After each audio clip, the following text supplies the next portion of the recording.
What's up, guys? It's AG here. So today we'll be taking a look at Michigan going in the next season. I'm going to take a look at their schedule last year. We'll talk about who they have coming in, who they're losing. We'll look at their transfer portal, their recruits, and then last but not least, we'll look at their schedule and break that down.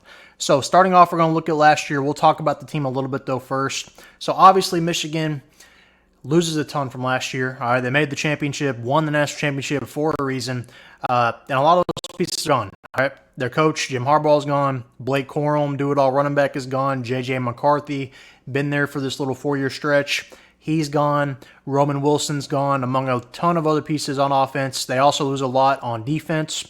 As far as what's coming back, Donovan Edwards, all right, he's kind of expected to be the next guy at running back. Had flashes. Think back to what he did against Washington.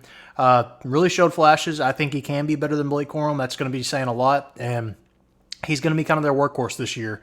They're going to ride him and see what they can do. You know, if they can ride it to the Big Ten championship, if they can make the college football playoff, we'll see.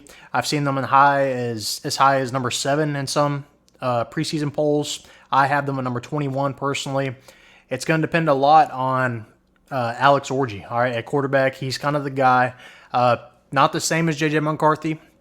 He's more of an athlete. Okay, did not throw a pass last year. They bring him in for some wildcat situations. Looks like Cam Newton as far as how he's built. He's really big. He's really fast. But can he throw? That's the question mark. If he can throw, Alex Orji, then Michigan might be a playoff team again because Donovan Edwards is going to be fine back there.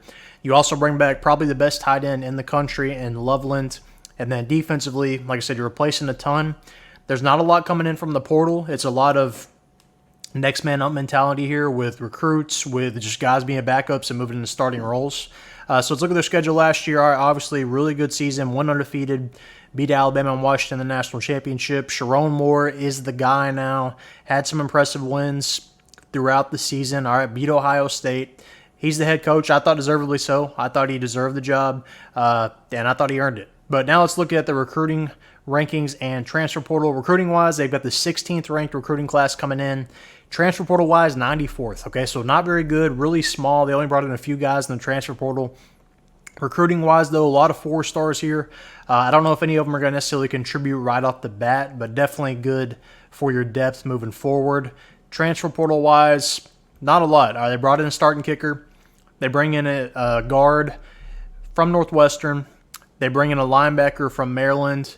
Barham is probably the biggest pickup here from Maryland. He's probably sorry, I'm blocking the Maryland with my head. He's probably the biggest pickup from Maryland.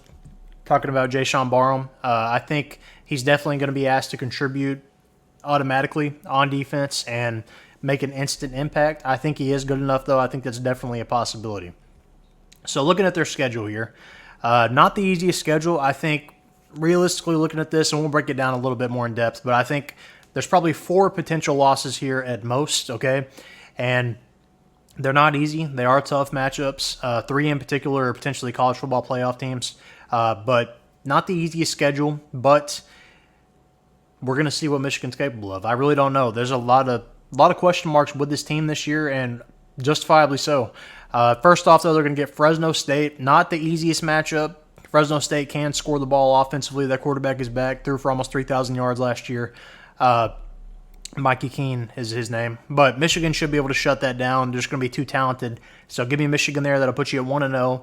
Next up, you've got Texas. Okay, so Texas, preseason top 5 team, unanimously made the playoff last year. Luckily, you've got them in Michigan, but you've got Quinn Ewers back at Texas. That's going to be a tough matchup. I think Michigan is going to be able to play with Texas talent-wise, but I think Texas is a little too explosive offensively. If they played them a little further down the road, I think I might feel better about this game for Michigan, but it's that soon at the beginning of the year in the non-con with a rarely new roster, with a bunch of new starters, bright-eyed guys. I think Texas is going to win that one, so that puts Michigan at 1-1. Next up, you've got Arkansas State. That should be an easy win. It's homecoming for a reason. That'll put you at 2-1. Next, with the USC. Okay, so this is one that I think is a potential loss as far as those 4 pitfalls I was talking about. Now, I think they're definitely more talented than USC, but this is almost a 50-50 game. Luckily, you get them at home, so give me Michigan here, 3, which would put them at 3-1. I think Michigan is a little too much offensively. They're going to be tougher. USC is usually a little weak, and you should be able to just pound Donovan Edwards all night against USC and get that dub there. So that puts you at 3-1. Next up, you've got Minnesota. Minnesota should be an easy win for you. That'll put you at 4-1. At Washington, okay? So that sounds more difficult than it probably is. Washington loses a ton from last year. Their coach is gone. A bunch of their players are gone. They're going to be a completely new-look team and not very good, I don't think. So that'll get you the win there. That puts you at, 5-1? All right, so then you get the bye week, heading into the kind of home stretch of Big Ten play. All right, so 5-1 going into Illinois. I think that should be a win. Illinois shouldn't be very good. That puts you at 6-1. Michigan State, you should beat them as well. Might be a little bit of a fight, kind of a rivalry game, but you get them at home. You should be talented enough in the end. Put you 7-1. All right, now you've got Oregon. Now, this one is kind of a 50-50 game for me. If Michigan hits, if Alex Orji can play, Michigan will beat Oregon. Like, as far as if Alex Orji is legit, if he turns out to be the guy, Michigan will beat Oregon. But this is almost, I think, a college football playoff game. I think the winner gets in. I think the loser is going to be left out. I kind of see that happening here.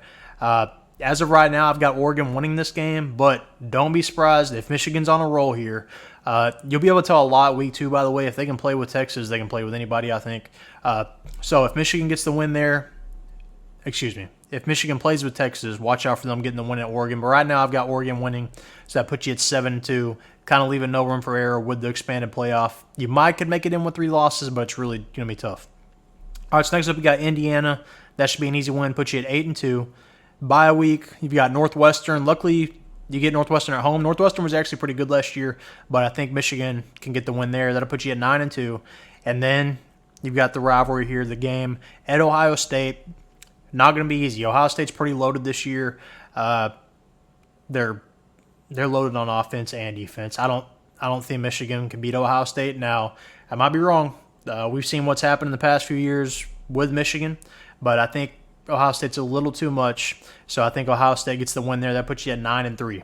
Okay, so the real question is, can 9-3 sneak you into the college football playoff? Well, if they lose everybody I said, Ohio State, Oregon, Texas, those are all playoff teams. So it's going to depend on what happens in other conferences. Now, 3 losses to those 3 teams could definitely get you in.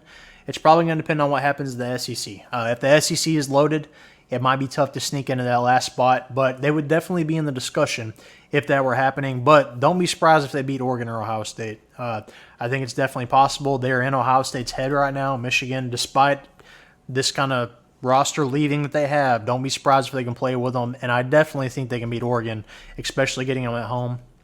So I think easily could be a 10-2 season or a 9-3 season. Could go either way. But that USC and Oregon game, those are both almost 50-50 for me.